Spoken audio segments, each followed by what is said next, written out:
iPhone 13 Pro. 13 Pro natin, 128GB is 24,000.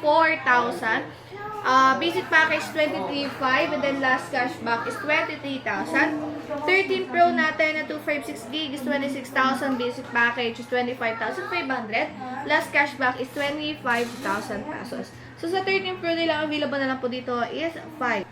iPhone 14 Pro tayo, 128GB is 29,000, basic package is 28,500, last cashback is 28,000, and then meron tayo 256GB is 33,000, basic package is 32,500, last cashback is 32,000. 14 Pro naman na 512, 35,000, basic package is 34,500, and then last cashback is 34,000. Next is 15 Pro. 128GB is 36,500. Basic package 36,000. Last cashback is 35,500. 15 Pro na 256GB is 40,000. Basic package is 39,500. And then last cashback is 39,000 pesos. So proceed tayo sa 12 Pro Max. Sa 12 Pro Max po nila is so far, ito na lang ang stocks nila. Tatlo na lang 12 Pro Max nila dito sa taas. 12 Pro Max 128GB is 21,500.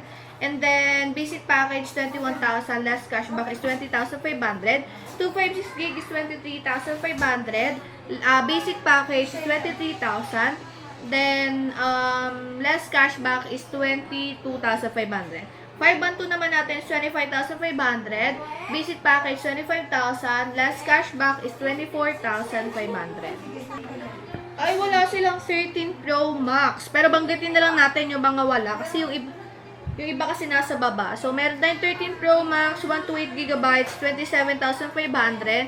Basic package 27,000. Last cashback is 26,500.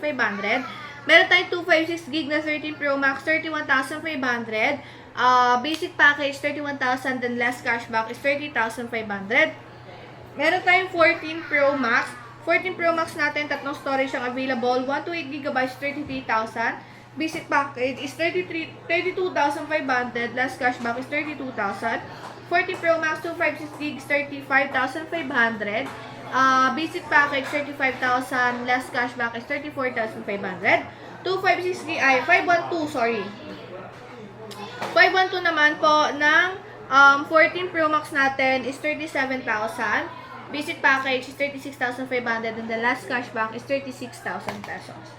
15 Pro Max natin, dalawang storage siyang available, 256 and 512. 256 po natin is 43,000 pesos.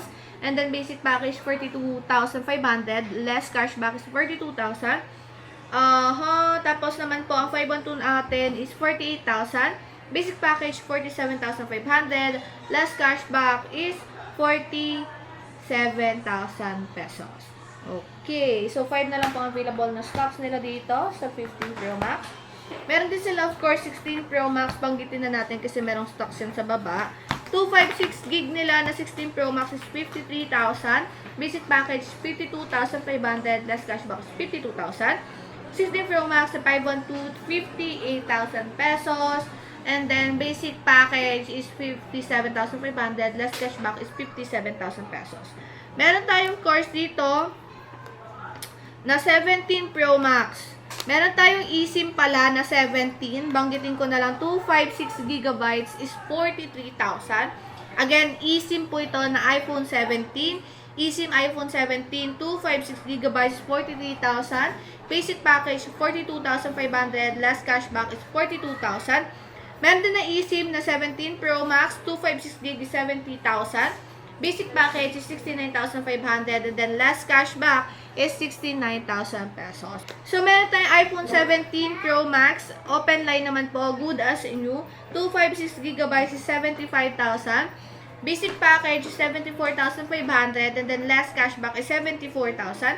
Meron tayong 1 tera naman po na 17 Pro Max, open line din ito.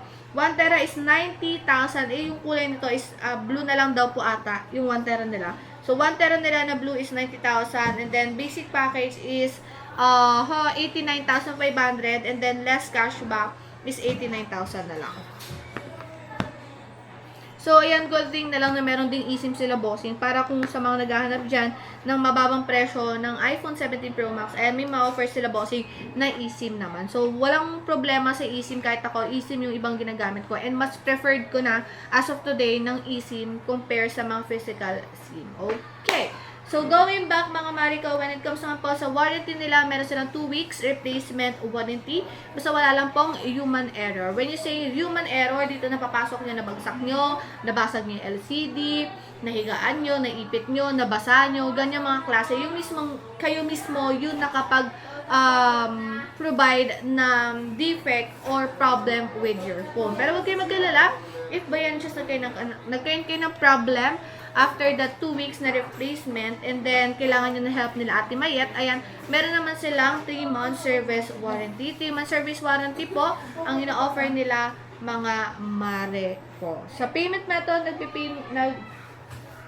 nag-accept po sila ng cash, GCash, debit, and also any na hassle-free na transfer, bank transfer, pwede yan mga Marico. Kahit anong payment method ay available po dito sa Kenya Telecom and CMB Gadgets.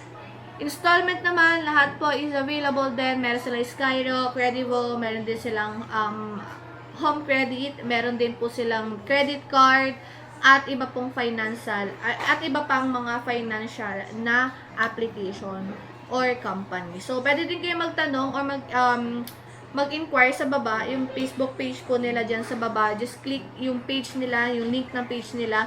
Naka-blue check yan, CMB Gadgets, para magkapag-inquire kayo when it comes naman sa installment. Kasi pwede daw sila mag-installment like SPay, G-Gives, mga ganyan. So, mag-inquire lang kayo mga Marico. Okay? So, nagde-deliver din po sila nationwide through LBC, Luzon, Visayas, Mindanao. Basta meron na pong down payment para may make sure na kukunin nyo talaga yung unit na itatabi po nila. Siyempre, delivery fee is shoulder nyo po yan, hindi po yung shoulder ni buyer.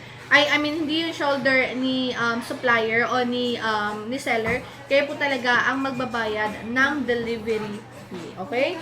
Nagde-deliver din po sila dito sa Metro Manila, COD, COP, through yung kanilang trusted rider. Meron silang trusted rider na makaka-make sure na darating sa inyo perfectly fine yung mga units nila. So far, yun naman yung price update and stocks update ng mga iPhones, of course, sa Kenya Telecom. Once again, my name is Maring Ana. Thank you so much for watching mga Mimars. Don't forget to follow us sa page namin. See you ulit and bye-bye.